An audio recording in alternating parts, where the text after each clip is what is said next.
Uma das maiores dificuldades que iniciantes enfrentam quando estão a começar na área de cibersegurança é saber quais ferramentas usar para cada fase de um pentest, neste caso, quais ferramentas eles devem usar ou tu deves usar para um tipo de ataque que tu queres executar. Ok? Bom, eu trouxe para ti um fluxo de pentest que vai do reconhecimento até o relatório final. Ok? Então, quem fala para ti é o Eduardo Zola, sou profissional em cibersegurança e neste vídeo tu vais aprender então quais ferramentas que tu deves usar para cada fase de um pentest profissional. Nós temos aqui três tipos de teste, ou nesse caso três tipos de serviços de um pentest. Nós temos aqui o white box, gray box e black box.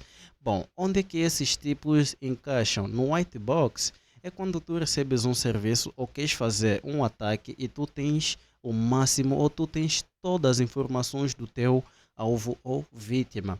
Então tu sabes que o que precisas fazer e quais informações ou onde estão as falhas. Então quando tu tens todas as informações, tu estás no tipo de teste que é o white box. Aqui no gray box é o intermediário, o tipo de teste que está então no meio entre o white e o black. Aqui é quando tu tens o mínimo de informações, mas não todas.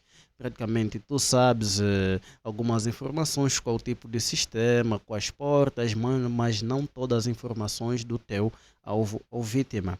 E aqui no black box, que é o caso que acontece na maioria das vezes, é quando tu precisas fazer um teste de penetração ou um tipo de ataque sem mesmo saber nenhuma informação sobre o teu alvo.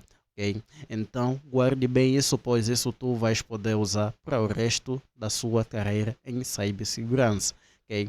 Quando tu fores a prestar um serviço, tu precisas saber se tu estás aí como white box, gray box ou black box. Ok?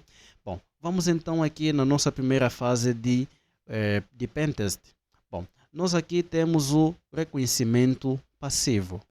Reconhecimento passivo é o quê? Reconhecimento passivo é coleta de informações sem interagir diretamente com os sistemas alvo, utilizando fontes públicas e bancos de dados disponíveis na internet. Bom, aqui é a primeira fase de um reconhecimento ou de um ataque. Ok? Antes de tu poder executar qualquer tipo de serviço de cibersegurança ou qualquer tipo de ataque, você precisa fazer um reconhecimento passivo desse alvo. E este aqui é um dos reconhecimentos que é praticamente essa aqui é uma das fases mais básicas em cibersegurança. Okay? Pois aqui nós conseguimos encontrar todas as informações que nós precisamos já disponíveis publicamente. Okay? Bom, nós temos aqui a busca avançada, como algumas ferramentas que eu listei aqui. Aqui nós temos o Google Doc, Shodan, Census, ou também temos o Zoom AI. Okay? Aqui nós também temos algumas ferramentas ou infraestrutura que tu podes assim seguir. Temos o ONCINT, temos aqui também alguns certificados que tu podes então assim usar.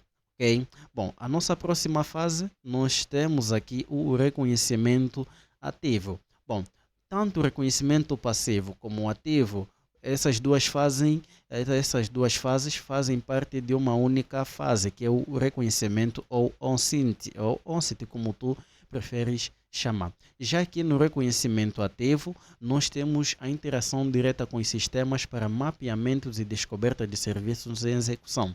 Aqui já tu interages diretamente com a vítima ou com o teu alvo. O que significa isso, formador? Bom, aqui isto quer dizer que todo tipo de escaneamento ou varredura que tu fores a fazer, isto vai ficar armazenado nos logs do teu alvo, ou neste caso nos logs do sistema, para ser mais simples. Okay? Então aqui o reconhecimento, tu já estás a interagir diretamente com a tua vítima.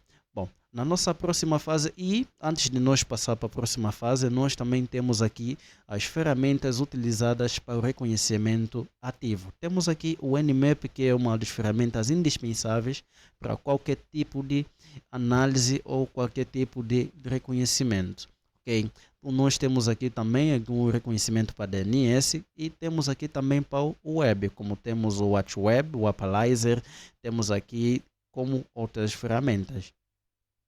Bom, na nossa próxima terceira fase temos a enumeração de serviços. Aqui na enumeração dos serviços não temos na rede e autenticação e temos web e diretórios. Bom, aqui nós conseguimos ver que o Nmap ainda continua nos acompanhando até nessa terceira fase de Pentest, que é enumeração de serviços. Bom, aqui nós temos o Nmap com seus scripts NSE, temos aqui o Enum, temos aqui várias ferramentas que tu podes então assim usar. Bom, tu podes ter uma dúvida, mas tudo bem, aqui tenho as ferramentas que eu devo usar.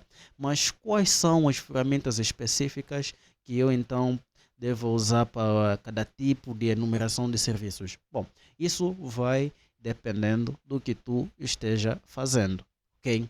Bom, todas essas que estão aqui, o indispensável para cada tipo de enumeração ou então reconhecimento é o Nmap. O Nmap é indispensável.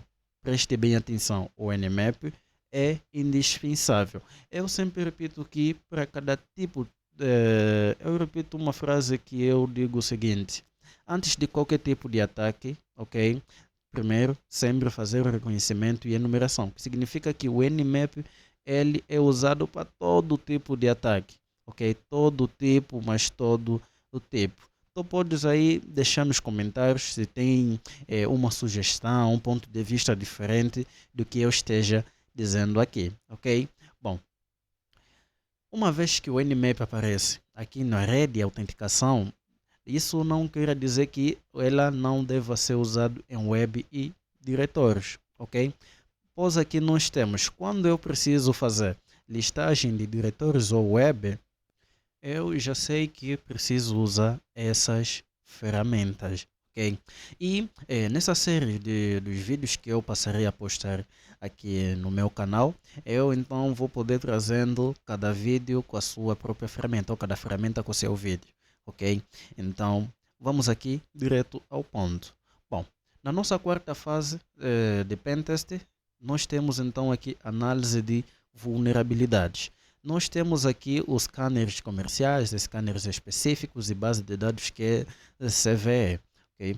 Nós temos aqui o Nexus, temos aqui outras ferramentas como o Nuclei, o VASP, temos aqui como o WPS Scan. Bom, o que é que isto quer dizer aqui na análise de vulnerabilidades? Bom, eu quero que tu preste bastante atenção. Reconhecimento e numeração é diferente de análise de vulnerabilidades, ok?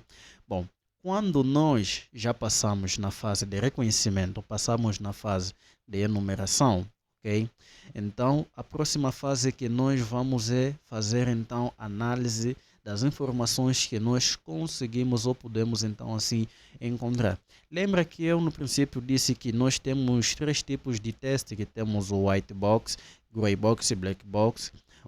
Isto quer dizer que há fases que nós podemos então não usar quando já temos algumas informações. Por exemplo, se eu já tiver informações do meu alvo, ok? Tudo que eu preciso saber, como portas abertas, serviços expostos ou versões desatualizadas, tecnologias, tudo isso, se eu já tiver, isso quer dizer que eu não vou poder usar nem reconhecimento passivo, não vou ter necessidade de usar reconhecimento ativo, ok? Nem também necessidade, eu ainda podia então assim usar a enumeração desses serviços para poder ir mais a fundo, ok?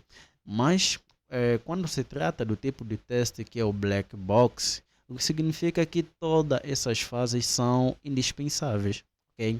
Bom, aqui na nossa quarta fase, que é da análise de vulnerabilidades, nós temos então aqui os tipos de análise, que nós temos aqui os scanners comerciais. Aqui nós temos o Nexus, OpenVAS, temos aqui também outras ferramentas. Bom, eu vou poder detalhar, eu vou poder fornecer mais detalhes mais a fundo quando eu então passar a lançar vídeos específicos para essas ferramentas, ok? Então aqui eu estou a passar simplesmente as fases de um pentest, eu estou a passar um fluxo completo de um pentest.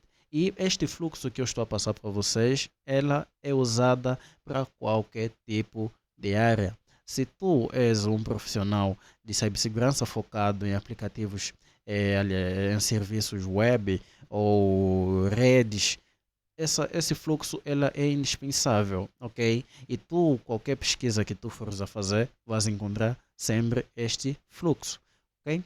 Bom, a nossa quinta fase nós temos então aqui a exploração. O que é a exploração? Exploração é a execução de exploits para comprometer sistemas e validar vulnerabilidades encontradas. Nós temos aqui vários tipos de exploração. Nós temos aqui o Metasploit Framework, ExploitDB. Temos aqui a injeção, como aqui nós podemos encontrar o SQL Map para mapeamento de base de dados. Okay? Temos aqui ataques de senha, como temos aqui o Hydra para Brute Force, Medusa e o Anycrack. Temos aqui APIs web, temos o Barfield Suite, Postman, JWT, como também temos aqui ferramentas com IA, ok? Que é uma área já nova, ok? Que antigamente praticamente era difícil fazer ataques com ferramentas de IA, pois que não existiam mesmo, mas agora nós já temos essa facilidade de fazer ataques usando a inteligência artificial. E como também uma das fases que eu gosto bastante é um dos exploração que eu gosto bastante, que é scripts customizados. Aqui nós já podemos escrever nossos próprios comandos, nossos próprios scripts para poder fazer então assim explorações de sistemas como também aplicações web, ok? Bom, aqui na próxima fase nós temos a pós-exploração. Pós-exploração é o quê? É após então você fazer a exploração, como o nome já disse, pós-exploração, ok? Nós aqui na pós-exploração nós temos o controle remoto. Aqui no controle remoto nós temos as ferramentas usadas, que é o Meterpreter, temos o Empire, temos o Power Exploit. Aqui no mapeamento, aqui na mapa de rede nós temos o Bloodhound, temos aqui também a coleta de evidências, temos a autenticação, como também temos os túneis, ok? Bom, como já dizia, eu vou poder trazer mais vídeos que vão detalhando todas essas ferramentas que nós estamos a ver neste vídeo, ok? Bom, a próxima fase, que é a escalada de privilégios. Essa é uma das fases muito importantes, ok? Nas fases de... Eu assim posso dizer que essa aqui é a fase mais importante e crucial, ok? Que em todas as fases que nós vimos de Pentest, ok? Pois aqui, escalada de privilégios, ok? Vamos ainda aqui entender. Escaladas de privilégios são técnicas para elevar privilégios no sistema comprometido, alcançando acesso administrativo ou o root, ok? Bom, se tu não consegue passar desta fase, o que significa que a próxima fase que nós vamos poder ver é inútil, ok? Pois é aqui onde começa então o pulo do gato, ok? Aqui, quando tu realizas um ataque, tu não entras já diretamente como um administrador, tu não entras já diretamente como root, principalmente quando nós estamos a falar de ataques em servidores. Existem casos que tu estejas a fazer um ataque a um sistema web, principalmente SQL Injection, um formulário de login, que tu faz login, alteras aí o teu role e passas diretamente, entras como administrador. Mas este não acontece em 1 milhão, acontece na maioria das vezes apenas em 2, ok? Ou em 1 também. Okay? E principalmente quando nós estamos a falar de ataques ou pentest em servidores e sistemas, nós não chegamos lá já como administrador. E essa escalada de privilégios é a mais importante de todas fases, pois não adianta tu ter acesso a um sistema e tu nem mesmo conseguir apagar alguma coisa, ou nem mesmo tu conseguir copiar alguma coisa, ou tu não conseguir escrever alguma coisa no sistema. E quando nós estamos a falar de servidores, se tu não é um administrador ou root, tu não consegue eliminar nada, tu não consegue baixar nada, tu não consegue escrever. Praticamente tu ganhas apenas o acesso de leitura, tu só consegues visualizar, tu não consegues fazer exatamente nada nesse servidor, ok? Por isso é que nós temos aqui a identificação, exploração, exploit e tokens, ok? Então, esses aqui também são algumas fases que fazem parte da escalada de privilégios. Bom, qual é a nossa próxima fase? A próxima fase é a persistência e invasão.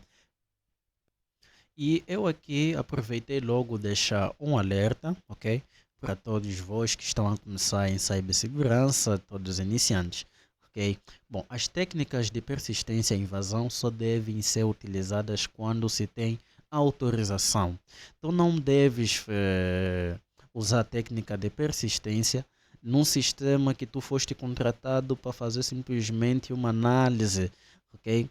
E isso é crime. Ok. E por que que eu dizia que a fase anterior que nós passamos de escalada de privilégios é a mais importante? Bom, sem você passar nessa fase, tu não consegues passar nesta fase, ok? E é praticamente isto que acontece. Bom, e aqui é praticamente quando tu já consegues passar nessa fase de persistência e invasão, isso quer dizer que tu podes acessar o sistema sempre que tu quiser. Bom, eu estou a explicar numa linguagem mais simples, mais básica, não técnica, para que todos vós que irem de assistir este vídeo, para que possam então assim entender, ok? Qualquer dúvida que tu tiver, pode deixar aí nos comentários que eu depois farei a questão de responder todas elas, ok? Bom, e aqui nós temos também algumas ferramentas que nós então podemos assim usar para manter a nossa persistência e invasão dentro do sistema que nós então estamos a fazer um pen test, ok? Bom, então a nossa última fase que é o relatório de pen test. Nós também temos aqui as ferramentas de relatórios que tu podes usar, como temos aqui o Word, LibreOffice, PowerPoint, como também temos aqui o conteúdo essencial, ok? Bom, se no teu relatório não tiver isto, isso quer dizer que o cliente ou a empresa só vai poder olhar e ele não vai poder entender, ok? E um ponto muito importante que já aconteceu comigo, ok? É tu fazer um relatório e não meter as capturas de tela de tudo que tu é de fazer, ok? Isto pode acabar te comprometendo, ok? Então, como profissional, nos teus relatórios que tu for fazer de pentest, inclua sempre todas as capturas de telas das falhas que tu for encontrar. Assim, tu vais poder se defender onde tu mexeu e onde tu não mexeu, ok? Então, no conteúdo essencial deve ter um sumário executivo, evidências de impacto, análise de risco, recomendações técnicas e planos de mitigação, ok? Então, no nosso vídeo de hoje, isto é tudo, ok? Se tu gostou deste vídeo, por favor, não peço muita coisa, apenas deixa um comentário, se inscreva no meu canal e também, se puder, partilhe este vídeo para me motivar para que eu possa mais trazer vídeos como esse.